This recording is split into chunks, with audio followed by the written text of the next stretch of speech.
আসসালামু আলাইকুম everyone, welcome to my YouTube channel চাঁদপুরের কন্যা মায়াবতী। যে যেখান থেকে দেখছেন আশা করি ভালো আছেন। আলহামদুলিল্লাহ আমিও ভালো আছি। তো আজকে আমি আপনাদের সাথে শেয়ার করব আমি কি রান্না করলাম এগুলা। মেয়েদের জীবনটা কত অদ্ভুত বলেন। পৃথিবীটা মেয়েদের জন্য কত ছোট, চারটা দেওয়াল আর রান্নার ঘর আর বাচ্চা সামলানো, ঘর সামলানো, এটাই মেয়েদের পৃথিবী বলেন। অথচ সেই পৃথিবীতে কষ্ট করেও মেয়েরা কোনো কিছুই পায় না। বিনিময়ে স্বামীদের কাছ থেকে শুনতে হয় কটু কথা যে সারাদিন কি করি না করি। বাচ্চা সামলাতে সামলাতে তো হিমশিম খেয়ে যায়, তার উপরে আবার বাচ্চাদেরকে পড়ালেখা করানো একটা কত বিরাট দায়িত্ব এসে পড়ে। বাচ্চাদের পড়ালেখা করানো মানে নিজে একটু পড়ালেখা করতে হয়, বাচ্চাদের সাথে নিজেরও পড়ালেখাটা হয়ে যায়। তো এই যে এদিক দিয়ে আজকে আমি দুপুরবেলার জন্য রান্না করতেছি ডাটা দিয়ে মাছ দিয়ে রান্না করতেছি।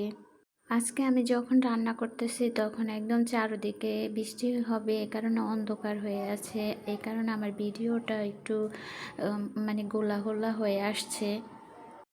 চারদিকে অন্ধকারের কারণে, আর আমাদের এখানে তো বৃষ্টি হলে তো দেখা গেছে কারেন্টও থাকে না। মানে কি একটা অবস্থা, গাছ নড়তে দেরি আছে, আমাদের এখান থেকে কারেন্ট নিতে দেরি নাই।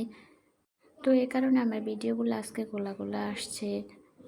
বৃষ্টি ভালো লাগে, হঠাৎ হঠাৎ ভালো লাগে, বাট প্রতিদিন যদি বৃষ্টি হয় তাহলে তো আমাদের গৃহিণীদের জন্য সমস্যা হয়ে যায়। দেখা গেছে যে অন্যান্য কাজগুলো করতে পারি না, সব জমে যায়। আর কাজ একসাথে অনেক কাজ জমে গেলে এগুলো পরে করতে কষ্ট হয়ে যায়। আমি আবার বেশি কাজ ফেলে রাখি না, যেটা যখন দেখি তখনই করে ফেলি। আমাদের এই দিক দিয়ে আজকে কয়েকদিন এক নাগাড়া বৃষ্টি হচ্ছে, রোদ উঠে বাট কম ওঠে। তো এই দিক দিয়ে আমি মাছের তরকারি রান্না শেষে একটু সব ধরনের সবজি দিয়ে একটু সবজিও করে নিচ্ছি।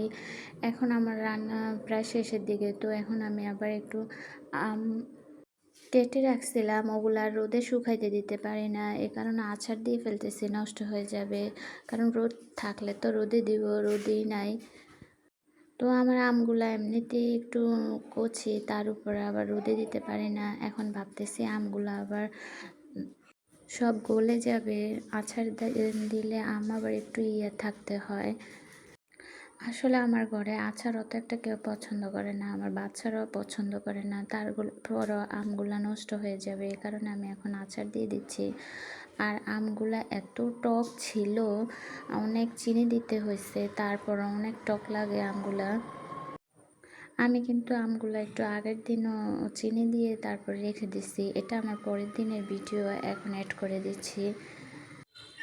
তো আমের সিজনে আমার প্রতি বছর আর আমের আচার দেওয়া হয় না, মাঝে মাঝে যে দেই, বাট প্রতি বছর দেওয়া হয় না।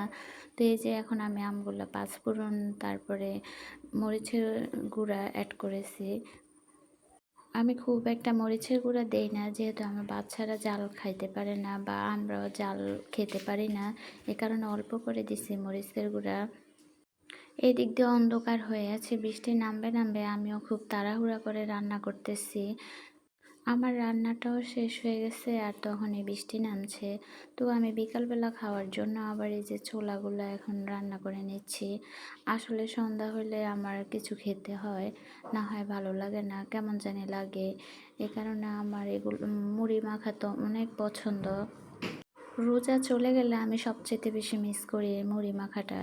তো এই যে আমি এখন আচারটা দিয়ে চুলার উপরে রেখে দিছি, আমি কিন্তু এখন আর জাল দিই না, এগুলো আস্তে আস্তে ভিতরে আমের ভিতরে চিনি ডুববে, এ কারণে চুলা থেকে আর নামাই না, চুলার উপরে রেখে দিছি।